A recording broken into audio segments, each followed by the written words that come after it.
physical activity. So why is it really important to our young generation today? So today's video, join us as we share our valuable insights and stories on why physical activity is important to our kids today. And this may also help our sports parents out there.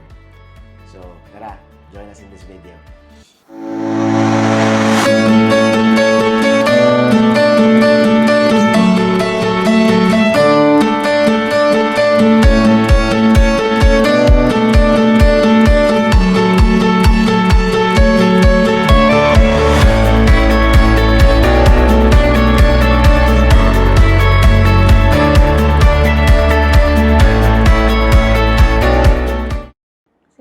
So today is a lovely day. Welcome to another video. And I'm happy to introduce my lovely wife who's going to join us today in this video. Me and my wife, the camp's Auntie Vien, all right, will share our insights, our stories on why is it really important for our young generation, our kids today, to have physical activity. Tama, Auntie Vien? So, bago muna yan, let's share how we did it back in our days when we were young. Paano nga ba tayo, no? Kasi, we are in our 40s. So, batang 90s tayo, no? Batang 90s. So, how was it during our time when we were kids? Auntie Vien, sige. Di, ikaw. Yes, kasi back in our generation, we have to be aware na iba na talaga yung generation natin compared sa generation ng mga bata ngayon. That's given. Now, looking back dun sa generation, di ba, we were very active because wala naman talagang gadget, di ba? Wala. TV lang, di ba? TV pa nga. I don't know, ikaw, baka wala ka. Kaya ka na nga pag may may brick game TV. ka ba nun? Wala akong brick game. Di ba? So, back in our generation, kaya talagang we were exposed sa labas ng bahay, di ba? Tapos, nalala mo pag brown out, matik lalabas, di ba? Palakpak na para it's your cue na for your neighbor to join you. Iba hanggang sa gabihin na, babalik na lang sa bahay, pagod na, di ba? So, we can say that back in our time, TVs lang, black and white pa nga yun di ba? TVs lang ang what we spend time in the house, di ba? Pagdating ng hapon, talagang we are excited to go out, play with our folks, our friends, and talaga takbuhan, physical activity. Di ba? Ako as a young boy, merong competition or competitive level kapag syempre yung kalaro mo kaya umakyat ng puno at kaya tumakbo sa habulan, dapat ikaw din, di ba, Auntie? Tama? Yes. So, that's our time. And ngayon, what we have observed, our young generation has the reason to stay at home, right? They have their gadgets. Yeah, because that is something that can entertain them, di ba? Yun. Again, generation kasi natin, ang entertainment natin doon to keep ourselves away from boredom is lalabas talaga, maglalaro, di ba? Galaw-galaw. Di ba? Shato. Yung curiosity talaga natin is inclined sa labas. Yes. Di ba? Yung maghahanap ka ng gagamba, pag-aawayin, mga gano'n. Yes. Now, their interest has shifted because may media. Diba? May internet. Yep. They have gadgets. Yeah. Consoles, yan, yung mga PlayStations, personal computers, yan, laptop. So they really now have the reason to stay at home. And parang narinig ko nga ata to isa sa mga anak pa nga na atin. Ba't pa ako lalabas, di ba? Di ba? Sarap-sarap na ngayon sa bahay. Yes. And let's observe, doon sa mga parents sa camp, most of them, ang worry nila is, hindi na talaga lumalabas yung bata. Talagang school, bahay lang daw. It's because, number 2 reason, it's yung safety. Back in our days, di ba? Kahit pumunta ka pa dun sa kabilang kanto, Yeah. Konti pang it's tao. we have a safe community. Magkakakilala yung neighborhood. Pag tinanong mo, nakita mo ba yung anak ko kahit taga pangatlong street pa yan? Si Ayun, Alvin. andun. Oo. Andun. Ngayon, di ba, our Sa neighborhood puno. din, with today's generation, it's a totally different landscape na rin sa neighborhood. Kasi, Yes. di ba, paglabas mo pa, hindi mo alam kung ngingitaan mo ba yung Safety. kapitbahay mo. Yeah. Safety. Oo, tas yung safety, because yun nga, ang dami nangyayari sa paligid. yeah, And absolutely. if of course, we don't want our kids to be in the danger zone, di ba? Yeah, tama naman. Tama naman. So, as a parent, incline ka talaga na, sige, stay at home. Yeah. Pero that's the reality. That now the challenge is they don't have and they lack on Yes. the So my physical second, activity. I've actually have a few questions here. Okay. These Sige. came from yun, mga Alright. parents na nakakausap natin sa Camp. Okay. So yan, sa tingin mo, what are the dangers of a sedentary lifestyle for the kids? All right. So, let me share this. Our skills training camp, again, to those who doesn't know yet, we are on a skills training camp for basketball and volleyball. I am a youth coach for basketball and I oversee a skills training camp for volleyball camp. We have a one-day trial. This is intended for parents to get to experience our skills training camp to test the waters. And you know what? There are some who, after their trial, kahit nga hindi pa tapos right in the middle or right during our dynamics pa lang, yung ibang bata, umaayaw na. Maayaw na. And I can see their faces na talaga nahihirapan sila. And they're signaling, they're sending a signal to their parents na, hindi ko na kaya. Yes. Meron po talagang ganun. Iba pa rin po talaga yung mga bata na from the beginning, they have their interest, they have their eyes set on this sport. But there are also some, gaya ng sinasabi ko there's 3 categories. And last category na sinasabi ko, you are encouraged by your loved ones, your parents, your grandparents, your aunties, your uncles, your siblings, your friends, to have a physical activity because these person cares for you. So they want you to have a physical movement. Diba? May mga ganun. Kaya nga we offer this one-day trial to test the waters. And yun, nga sinabi ko, dynamics pa lang, napapagod na sila. Why? Because they do not have the physical activity to enhance their stamina. Ito na yung, alam ko na sa question mo yan, yung mga no movement o sedentary. Yeah. Yun. If a child doesn't have the physical activity and not exposed to sport, mabilis po sila mapagod. Mabilis po sila mapagod. And along with that, dun sa mabilis mapagod, yun nga, sabi mo kanina, pag napagod na nahirapan, sinusukuan na. Sumusuko So, na. doon papasok yung lifelong lesson in having a sport na talagang hindi kasusuko kapag mahirap di ba? Yes. So, Oo, if so you love isa yun sa mga, I would say, mga intrinsic values na nakukuha nila in sports. Na hindi siya extrinsic, hindi mo siya nakikita. Pero, what we're actually trying to build, they will continue with the training, is yung, it's gonna be hard, it's gonna be difficult, pero it's there for a purpose, it's there for an objective. You want to be strong, you have to do this. Diba? If you want to be better, you have to do this. Pero hindi ka susuko. Pag mahirap siya. Kaya nga sabi ko, di ba, I keep on saying this in our students. Their hard work and dedication, anything is possible. Di ba? I'm not gonna lie and sugarcoat. It's not easy. It's really not easy. Sinasabi ko, it's not a walk in the park. But, it will be all worth it. It's not easy. Sinasabi ko po yun sa mga players natin. Right?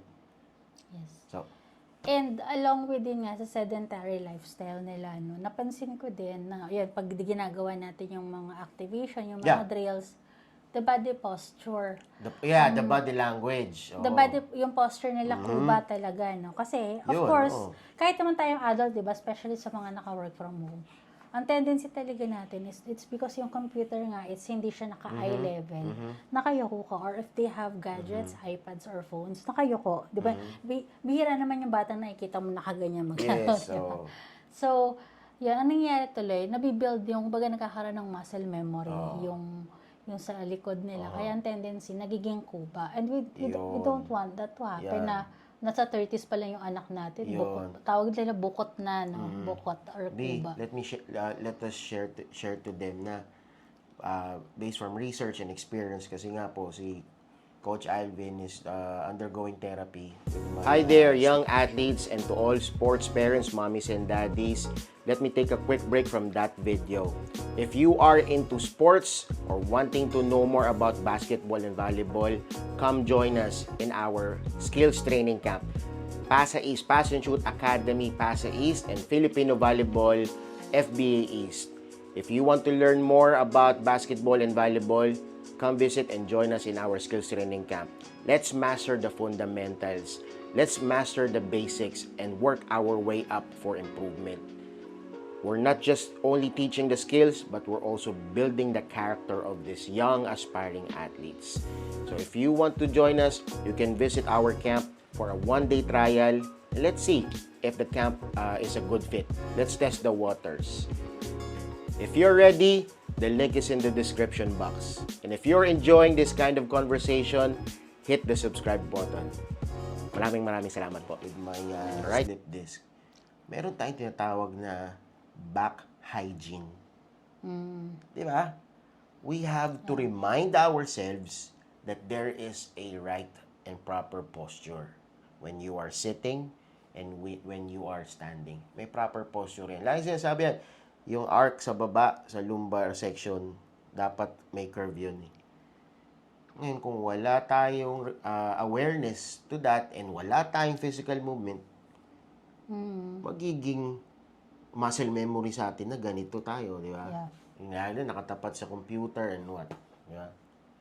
So, there. Yeah. Yeah. Okay, sige. So, Powerful insight. let's move on to the next Alright. question. So, yan. Why is starting early in sports important for a child's development? Absolutely. Yes. Because our youth years plays a crucial part in our sports improvement. Dito talaga yung growth eh. Alright? If we start them young, mahaba pa. This is on my personal opinion from Coach Alvin. If we start them young, mahaba yung improvement horizon nila. Yeah. Di ba? They can prepare early talaga. Don't get me wrong. Late, that's not a problem. Oh, If you yun na started yan. late, Kasi di ba minsan let's not close our doors. kapag meron ka sa club team training, parang, for example, they joined 14 years old, tapos talagang hirap na hirap silang sa mga movement. Tapos sabihin ko, bakit ba ngayon nyo lang nagustuhan Yun, ng basketball? So parang At yan. saka, we are going back to the main reason why we're doing this. We are trying to build the discipline. Yes. And we want that to happen as early as possible. And I believe na mas madali, aminin natin, mas madali talagang turuan if they are still young. Correct. Correct. Oh. Saka mas masarap turuan. Kaya, All di ba, ears eh. Kaya All nga, ears pa. yeah, sa Bible, di ba, even Jesus says, I love the little children. Yun pala yun. Kasi they're very innocent. They don't give up kaagad. The curiosity is there. And it's just fun being with these Biblical kids. lang. And It's written yun. in the Diba? Bible. Kaya nga sa camp, diba, tinatanong minsan, pwede na po ba pag 6 years old? Tapos sabihin lang natin, join the one day and let's see it from there. Kasi of course, ang bata, iba-iba yan. Kahit sabihin natin, kailangan po 7 muna. May mga bata kasing They have early on. different sports ability. Yeah. Yung iba, mabilis ang attention span. Oo, meron din naman 6 pero, di ba nakita Oo. natin, Iba-iba talaga eh. Yeah. Kaya nga we encourage them to try it out if the camp is really a good fit. Alright? Pero our basketball opens its doors for 7 years old and above. Our volleyball, 8. Yes, welcome. Yun, sige. Okay. Sige, number 4, this is my fourth questions. What do you think yung role ng parents, it's important in encouraging an active lifestyle? Alright. Sorry, mali pala yung tanong ko. What role do parents play in encouraging an active lifestyle? They play an important role for our young generation or the kids to have an active lifestyle. As for me, sila po ang first line, di ba, of encouragement. It will all start from them. Yeah. It will all start from them. Kasi sila po ang unang-unang tayo as a parent, tayo unang-unang nakakita on the discipline, on the routines of our children. So, the encouragement must be really coming from us parents. Di ba? And the coaches like me in the camp, importante rin yan. As coaches, we need to keep their interest. But the first encouragement happens at home to Yeah. us, parents. Yeah, that's true. And I think yung key role talaga ng parents in encouraging their kids into active lifestyle, it's you have to let them know na you're there to support, na hindi naman mo sila iiwan, no? They'll just get into that physical activity and then you'll leave them hanging, no? They have to feel that you're all in, that you're there to support them and guide them, no? So, yan. Auntie, I would like to also share, you know, again, I am undergoing therapy, and the other day during my physical therapy session, my physical therapist and the owner of the clinic, kami nandun, and nag-uusap-usap kami, and they shared a story that there was a young boy, a 12-year-old kid, with his mom na nagpa-consult sa clinic for rehab. The child was diagnosed, or they came from a hospital, and the child was diagnosed of Pott's disease. Alright, so Pott's disease is like a waist down paralysis. And in general, the reason why it occurs is because of no physical movement. Sedentary lang. According to them, and according to the doctor, due to the excessive time spent in sitting position during doing computer, their gadget, or doing their computer time, yun nga. So it's really a sad story. Imagine 12 years old, and I know the feeling of a parent having like that, na binubuhat mo na yung anak mo at an early age. The good thing was, sabi nung kwento nung mga ng PT ko, yung child daw is very positive, all smiles. Our hearts are to those parents who are suffering or going through that difficulty, but it can always be prevented. Diba po? We can always prevent that. And it all starts from our encouragement. Yeah. From our encouragement, from building that discipline to our young generation today, to let's do this. Again, going back, sa sinabi ko to sa first episode natin let's tell them, give it a chance. Let's give it a chance. Let's be open. It may not be easy. It's not a walk in the park. You'll get tired, you'll get exhausted, but I promise you, it will be all worth it. Worth it. Right? Yes. So that that bridges me to my last question. Okay. Sige. So, Shoot. okay, how can parents encourage their kids to actually move or try physical activity without forcing them or without, putting the pressure on them? Okay. For me, let's start by having a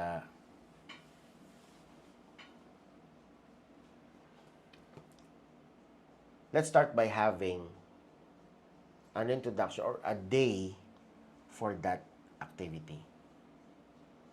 All right. For example, Amara, today is what? Wednesday. Remember what we talked about? Every Thursday, we're going to have a cardio day. Yeah, di ba? We agreed. Remember, every Thursday, we're going out and then we're just going to walk or run. Right? And then start from there. Di ba? Start with them having a fixed mindset na Thursday. And then later on, you'll have Thursday, Friday, Saturdays. Level of progression, just like what we do in training. Start with the very basic, then we level up, we improve. So, does it sound not di ba siya persuasive masyado, di ba? Yeah. We're not forcing it, di ba? Talk to the child. Hey son, daughter, remember what we talked about? Let's have Thursdays as our cardio days or any day kung saan man applicable sa inyo. Alright? Thursdays, basketball. Or Saturday, shoot hoops. Volleyball service. Wednesday, volleyball service. Start from that. Right? Monday, walking. Diba? If you have a dog, diba? Put your dogs on a leash. Monday walks.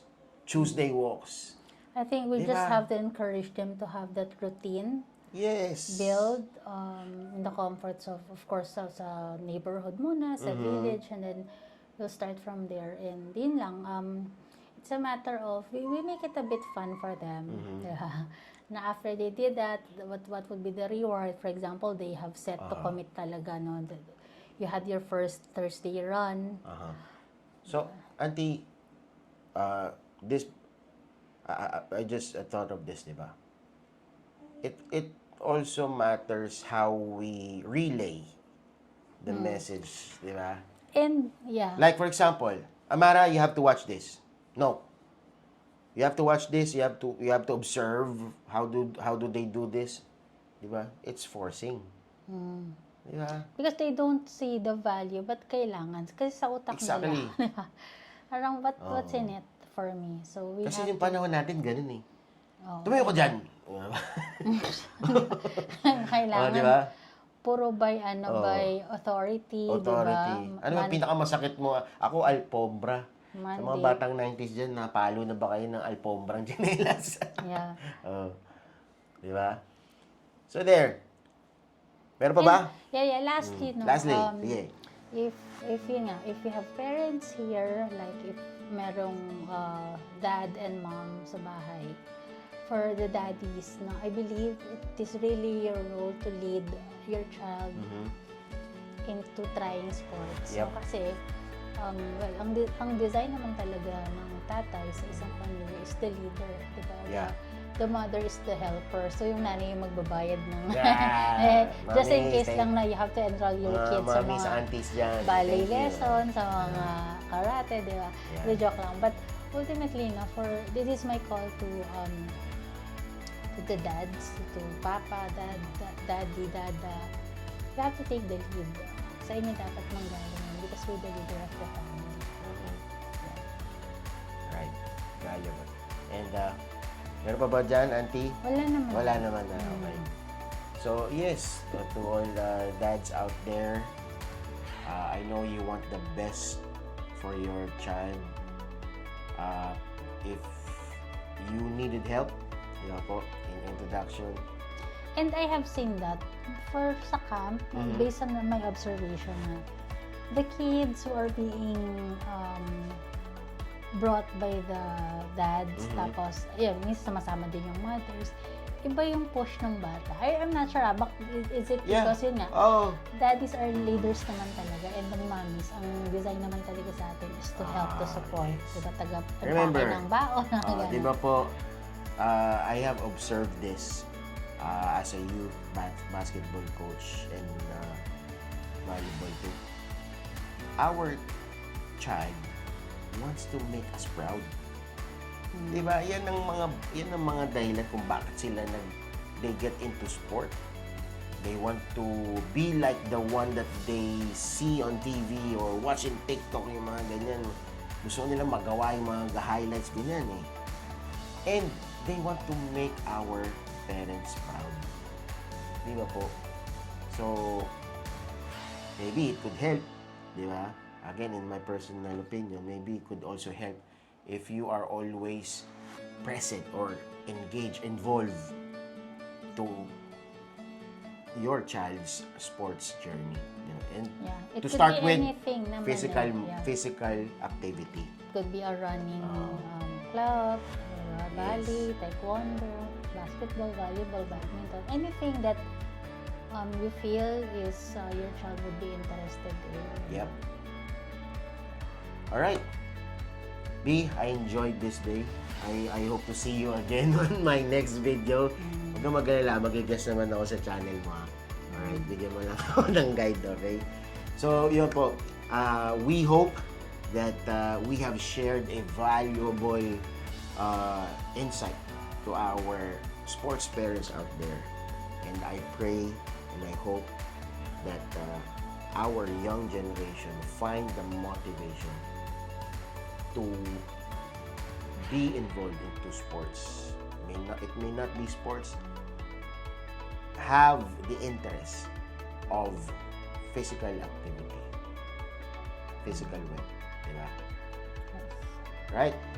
So, yun po. Maraming salamat. We'll see you all again on our next video. If you haven't subscribed yet, please subscribe. Click on that subscribe button. Alright? Thank you. God bless us all.